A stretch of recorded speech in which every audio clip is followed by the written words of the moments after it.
الله الرحمن الرحيم والذين اتخذوا مسجدا ضرارا وكفرا وتفريقا بين المؤمنين وإرصادا لمن حارب الله ورسوله من قبل وَلَيَحْلِفُنَّ إِنْ أَرَدْنَا إِلَّا الْحُسْنَى وَاللَّهُ يَشْهَدُ إِنَّهُمْ لَكَاذِبُونَ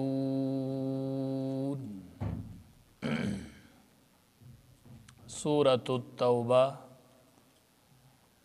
107 नंबर आयाती मुबारका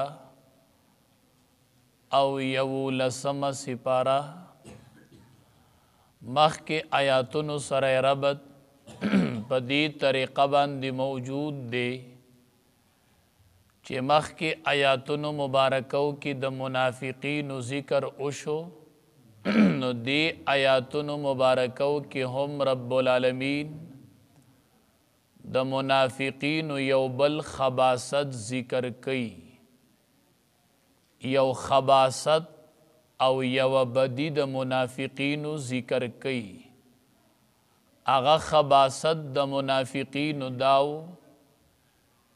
چکل رسول اللہ صلی اللہ علیہ وسلم مدینی منوری تا تشریف یوڑو نو نبی کریم صلی اللہ علیہ وسلم سورزی پا قبا کی تشریف فرماؤ دا اغین پس رسول اللہ صلی اللہ علیہ وسلم دا مسجد نبوی تعمیر کو اور مسجد نبوی جوڑ کو نو دا قبا سبازی صحابہ کرام رال رسول اللہ صلی اللہ علیہ وسلم تے افرمائل ویدہ اللہ حبیبہ مونږ کې سباز کسان کمزوری دی ضعیفان دی نو کو ته مونږ له مسجد قبا کې د مسجد اجازت راکې نو چې مونږ الته یو جماعت جوړ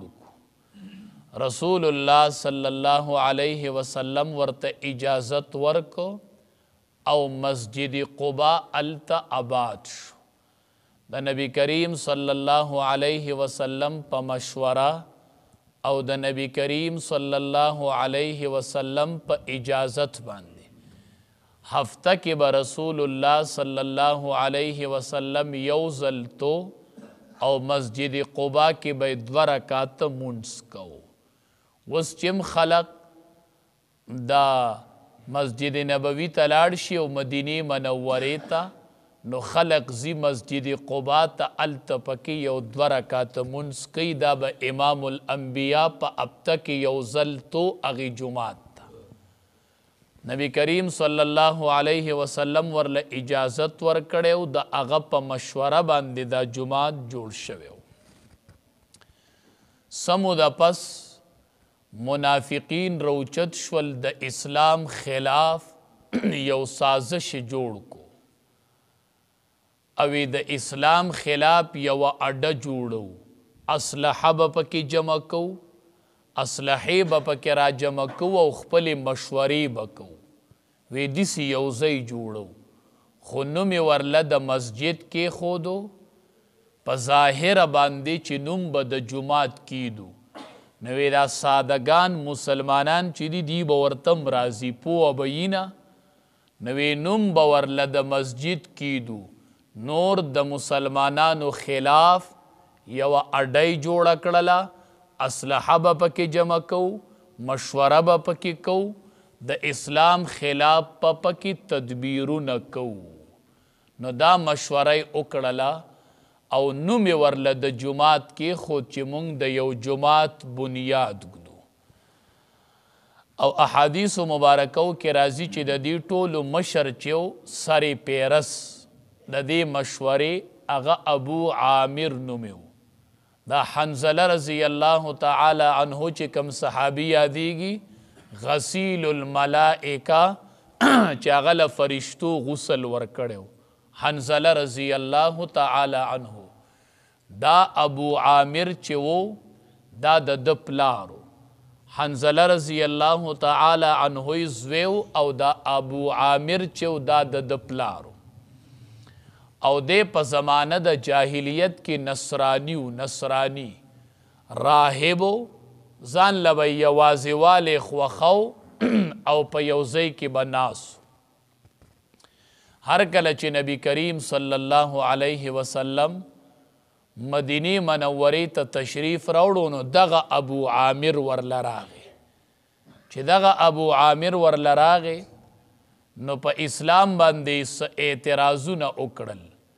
نبی کریم صلی الله علیه وسلم ورته جوابونه ورکړل خو دې بیا هم مطمئن نشو او دا خیری وکړله دی ابو عامر وی مات الکاذب منا وحیدا طریدا غریبا.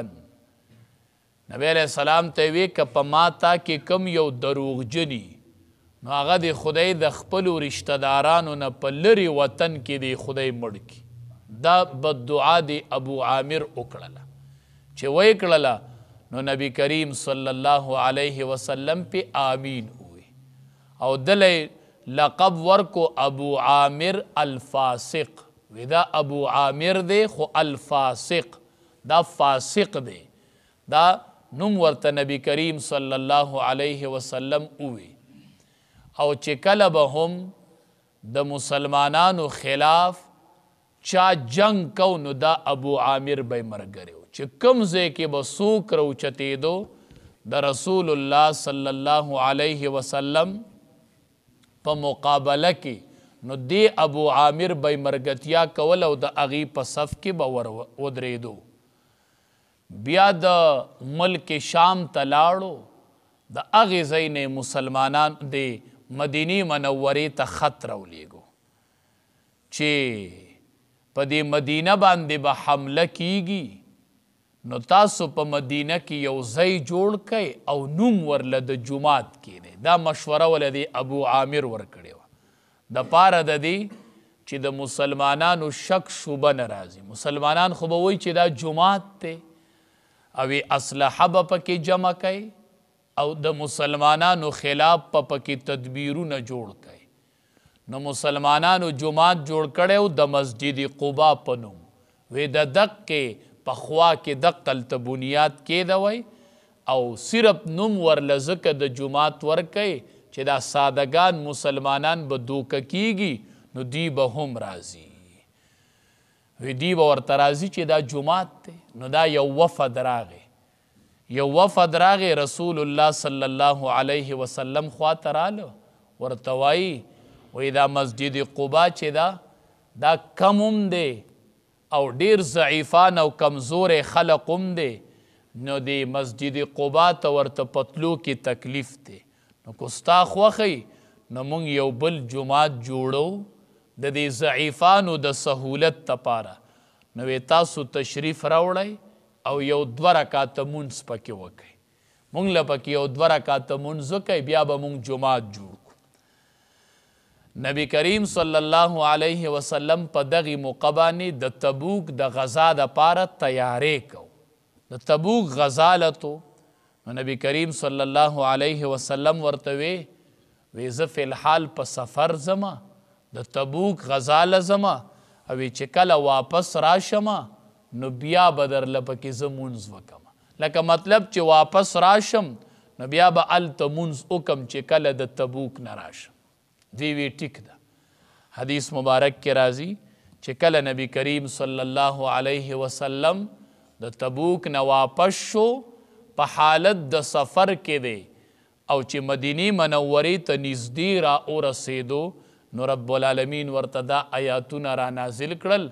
وی دا الله حبیبه چرته مونځ وله پکې ونه کې وی دا چې دی دا جماعت نه دی او نوم ورله د جماعت ورکی او د مسلمانانو خلاف لوی سازش دی. نبی کریم صلی الله علیه وسلم ته انکار وکړو. بیا صحابه ولیږل وی دا ونړوئ او اور ورته واچوئ. وی سیزو وی نړو. صحابه ته وی دا د اسلام خلاف جوړ شوی دی او دا د اسلام خلاف تدبیرونه کوي. صحابه کرام اولیگل او دا اغی آباده اوننو او وور ورته ولګو وی دا جماعت نه دی.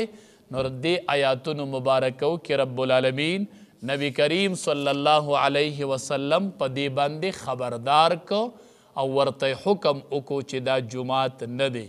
دیو جن علما وایي چې څوک د مسلمانانو خلاف داسې ځای جوړی هغې ته مسجد زرار ویلی شي لکه قادیانیان او شیعګان. قادیانیان چې جماعت جوړی نو دا د مسلمانانو خلاف دی، دا د مسجد زرار په حکم کې دی. که شیعګانې جوړی دا د مسلمانانو خلاف دی او دا د مسجد زرار په حکم کې دی او په دې به د مسجد زرار حکم لګي. علما وایي دې صورت کې دی آیات مبارکه کې دی جماعت ته مسجد زرار وویلی شو. د دې څلور مقصدونه اول مقصد ضرارن چې مسلمانانو ته نقصان ورسي، د مسلمانانو خلاف پکې مشورې کیږي. نو یو ضرارن د دې بنیاد په دې کې ښودلی شوی و چې دا به د مسلمانانو خلاف د کفر یوه اډۍ او موږ به ترې مسلمانان کمزوري کوو او دلته به د هغې خلاف مشورې کوو. دویم وکفرن د دې جوړونکي چې وو دا کافرانو، دا خو کافرانو جوړو. نو الله وی وکفرن یو مقصد ضرارن بل وکفرن بل وتفریقا بین المؤمنین چې د مسلمانانو په منځ کې به تفریق او جداواله انتشار راولو. بعضې به دوکه کو نوم به د جماعت ورکو نو هغه به دلته راشي سادهګان وی. نو دریم غرض دو او څلورم غرض و ارصادا لمن حارب الله ورسوله، د الله او د الله د رسول خلاف چې کم کسان کوي هغې دشمنانو له به پکې دلته پناه ورکو. څلورم مقصد دو. نو په دې بنیاد باندې نبی کریم صلی الله علیه وسلم د هغې د ننولو حکم ولګو او په دې باندې د مسجد زرار حکم ولګو. نو چې چا سره علم نه نو اول د علم کوي ځان د پوهی. اسې په جماعت باندې د مسجد زرار حکم لګول دا معمولی خبره نه ده. نو اول علم چې سړي سره مضبوطي نو بیا د ال په جماعت باندې د مسجد زرار حکم لګی چې دا شرایطی پکې یو شر زرار وو، دویم بنیاد جوړون کی کافرانو. اول مقصد مسلمانانو ته به ضرر رسو، د دې خلاف په مشورې کو. یو مقصد د دغې جماعت دو. دویم دو چې و کفرن آبادون کی کافرانو. دریم دا چې و تفریقا بین المؤمنین بعضې سادهګان به پکې دوکه کو. او څلورم د مسلمانانو خلاف چې څوک دشمن روچتیږي نو دا به د هغه د پناه ځای. نو دا اغراض یو، دا مقاصد یو. نو ځکه په دې باندې د مسجد زرار حکم ولګو او نبی کریم صلی الله علیه وسلم د هغې د ننولو حکم ولګو. نو دې آیات مبارکه کې نبی کریم صلی الله علیه وسلم ته هغه ذکر کوي. والذین اتخذوا مسجدا، والذین او بعضې د منافقانو نه اتخذوا مسجدا اغا کسان دی چې جوړ کړی دی مسجد. اتخاذ اصل کې علما ویم دیتا چې د یو شیز حقیقت نی او تی دعوه وکړي خلاف حقیقت. لکه قرآن کې الله ویلی وقالوا اتخذ الله ولدا، دی نیولیو الله لره ولد. نو ولد ونه خود وی نیولیو. نو اتخذوا مسجدا جماعت نو خودوی ورته جماعت وی. اتخاذ دی ته وی خلاف حقیقت. نو دا په حقیقت کې جماعت نو خودی جماعت نیولیو. ضرارن د ضرر کولو د پاره، و کفرن او د وجه د کفرنا، و تفریقا بین المؤمنین او د پاره د جدای پیدا کولو بین المؤمنین په منځ د مؤمنانو کې. وإرصادا لمن حارب الله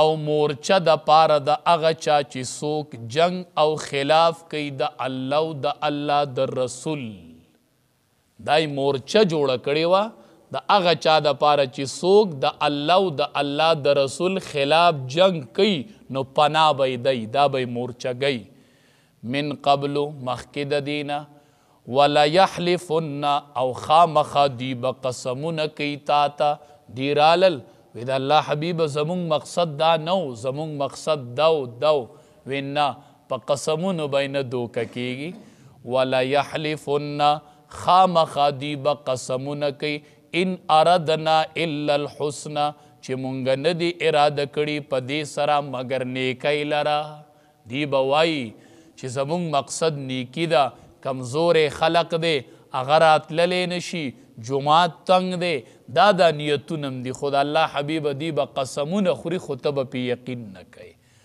والله او الله تبارک و تعالی چې دی یشهدو گواه دی انهم لکاذبون چې بېشکه دوی خامخا دروغجن دي نو چې الله وی دی په قسمونو کې دروغجن دي نو یقین پې مه کوه او د دې قسمونو ته مه ګوره او دا د اسلام خلاف یو سټیټ جوړی یو مورچه جوړی یو پناهګاه جوړی خو صرف نوم ورله د جماعت ږدي